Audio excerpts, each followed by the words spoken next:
Hello guys, welcome to the second part of the Systema Strikes. We're going to be discussing now the mechanics behind the strikes, and we're going to demonstrate it then on the sandbag. The best way to train and practice your Systema Strike is with a training partner where you can actually feel the human body and how it responds to your strikes. Now in Systema we use a receiver and a striker system where the receiver trains how to take those strikes that we're going to explain and demonstrate that on a separate video, while the striker obviously is practicing his strike. This then gets switched, and then the striker becomes the receiver and the receiver becomes the striker. So that also keeps your ego in check, because if you're going to be nasty to your training partner, you're going to get it back. Alright, so what we do use as well sandbag and the punching bag. But the sandbag, of course, is not going to give you the same feedback that your training partner will give you either. Both in the response of his body to your strike, as well as the spoken feedback on how your strikes felt on him. So sandbag. So we're going to work with the sandbag today, and we're going to describe then the shape. We're going to describe the angle, and we're going to describe also the distance. Right? The shape, I discussed it in the first part, how to form the fist, rolling those fingers. The thumb naturally sit there. We keep the wrist straight aligned with the forearm, but it only is going to move. Obviously, the wrist is moving part, same as your shoulder, same as your elbow, same as your hip, your torso. The wrist also move, but it is important to have a strong wrist to prevent injuries. Okay, so how you make your wrist strong? There's a video about how to make exercise your arms and your fists and your wrists stronger for striking, and I guess there's some good exercise there that you can do to make your wrist strong using most importantly the staff. You grab the staff, that one here. You can move the staff and come up and down in circulars, clockwise, counterclockwise. That makes your wrist really strong. Also, you can do the push-up, but push-ups it doesn't allow the movement of the wrist as much like the staff. Okay. It's important to have a strong wrist, because that is the weakest part of the whole striking component. No? So, the whipping motion. We're going to start then from the hip. That movement is going to go all the way to the shoulder. From the shoulder is going to go all the way to the elbow. From the elbow is going to go all the way to the wrist. So a good way to start with this is just by swinging your hip forward, and you naturally you notice how naturally the arms get swing forward. No? So hip, shoulder, then try to make it a bit bigger. That I move to the elbow, and then start closing the hand. It is paramount that you practice how to make the fist on the fly. Okay, from the open hand, making your fist, because more often than not, you are in the open hand position and you are striking with a closed hand. But if you start already with your closed hands, you are not only inviting the other person to fight you, which is not a good idea, because you're making aware of what is coming, so he prepares for what is coming. And the other reason, what I explained in the other video, you need to move to your gear. That means that you have to open the hand first, so you're wasting time there. So it is paramount to practice how to make your fist on the fly. So from the open hand towards the target, and that is where the fist is formed. Right? If you see this, people doing this, that's no Systema. There's no Systema there. There's nothing Russian, not even close, or any style of Russian combative there. That is a boxing punch. Okay, so we're gonna use this movement, and we're gonna be making those fists on the fly again, from the wrist to the shoulder, to the elbow, to the wrist, and there are different variants here. Okay, there's a variant where the elbow goes up, and there's a variant with the elbow going down. Okay, these give direction. Okay, we discussed it also the shape. Now we discuss the angle with that. No? The angle has to be obliquous to your target. That means not linear, because if it's linear, the ricochet of your strike is coming back to you. Again, going to the boxing type of striking, straight line, that ricochet when you hit the impact, when you hit the target, that ricochet back to you. We want to prevent this. Same with traditional martial art type of strikes. Now they're coming back at you. You know, when you strike in an obliquous way,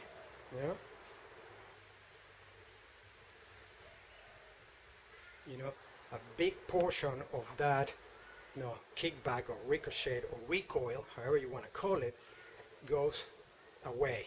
Only a small portion comes to you for obvious reason. Your arm is attached to your body. Right? So if the target is in front, in an obliquous angle, not in a straight angle. This is a straight angle, this is a straight angle. Right? Obliquous. Right? If the target is next to me, targeting that way. Right? Punching bag is set up just slightly above my solar plexus, because I'm a person of small stature, so pretty much everyone is taller than me, so I always train with bigger targets. So if I want to strike my opponent on his solar plexus, even though that the target is the same, you can deliver your kinetic energy in different direction, which is complete different concepts than what you see in any other style of fighting, martial arts, combative, or etc. Okay? Where the strike is delivered in one spot. To say the target is the face that way, or is the face that way? If it's the solar plexus that way. But the target, I made the fist. I stick my finger out indicating direction. This is a target. I can be striking directly through it that way, or in the same spot by docking the elbow down. Then the strike is landing in the same place, but the kinetic energy is transferred upward. Or if I'm striking with the elbow down, then the kinetic energy is hitting the same target, but delivering the kinetic energy downward.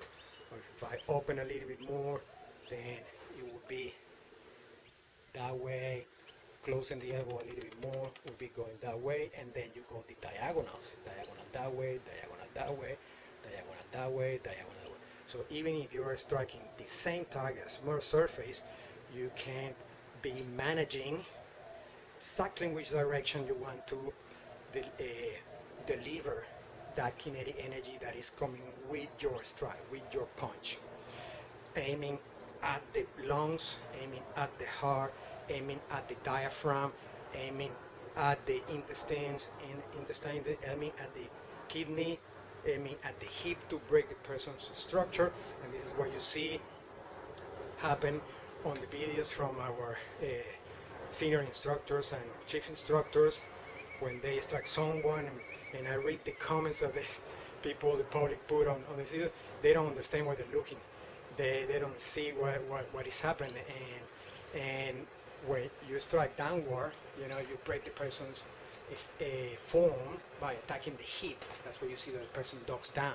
Okay, when you hit upward towards the lung, that's where you see that the person goes up and gets out of breath, because the strike went towards the lungs, went towards the diaphragm, even though all the strikes were landed in exactly the same spot. Okay, so let's do this in sandbag. Okay, the target is next to me. It's like the person is standing here. And now I'm standing here, striking that way. Right? Solar plexus, coming with the hip, then the shoulder, then the elbow, and I make my fist on the fly, starting from open hand. Okay? Straight line that way.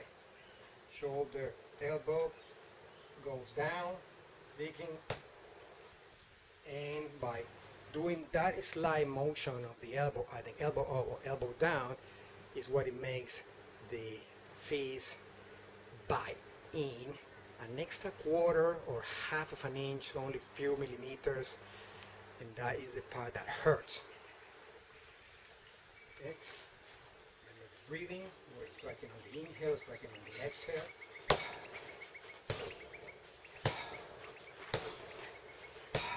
Inhale and exhale. Right? The very last component of that strike is the elbow, is the wrist. Right? That wrist moves like, let's say I'm docking the elbow down, I'm putting the wrist up, okay, to give more direction to that kinetic energy traveling and to really make that fist dig into the target. Also is compensating to prevent an injury on the wrist. So we come in straight, but then we bite in. So wrist mobility is important. That way, this way, up and down. Right? So that is the last moving part of your whip. Hip, shoulder, elbow, move this way, or also move up and down. And the wrist. Move here, move here, move here, move here. So stand here, striking there, move there, move there, move there, move there. So you're sending your strike that way, that way, that way, that way, that way, that way, that way, that way. You can land on the target with horizontal fist. There's nothing wrong with landing your strike with vertical fist or diagonal fist as it suits you, the position that you find yourself in respect to your target.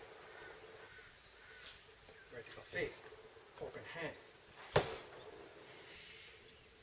moving the wrist upward, moving the wrist downward, upward, downward, elbow up, elbow down, right? Shoulder, hip, hip, shoulder, elbow, wrist.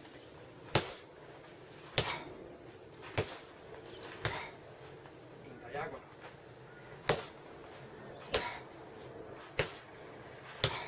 Elbow up, elbow down. In an angle.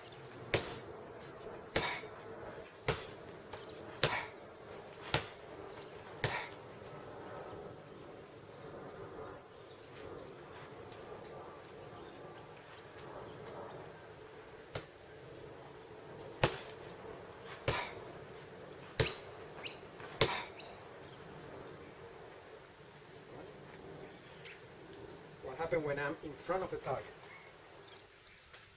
Remember, obliquous angle, not straight. Recoil goes that way.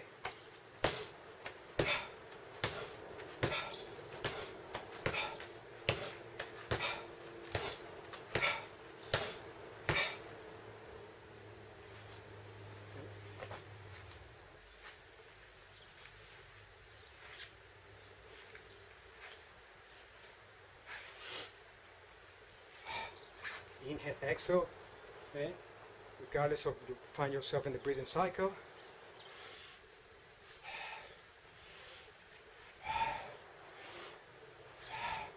Your knees is slightly bended because that is the only thing that will give you extra room to move upward. You know, if your knees are straight, there's nothing higher that you can get unless you stand on your tippy toes, which is not recommended, it's too unstable. You know, dog slightly down, keeping your back straight, angling yourself, hands here, And if you're there, you can still deliver, you know, with open hand, closing the fist on the fly.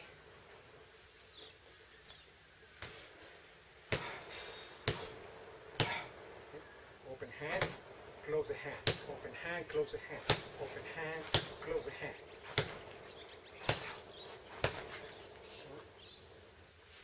The rest of the body should be relaxed. Okay? Hope that clarified the Systema Strikes. No? And if you have any questions, leave your comment below. I will reply whatever, as fast as I can. And stick around then for the last part of our video on the tips and common mistakes. See you next time.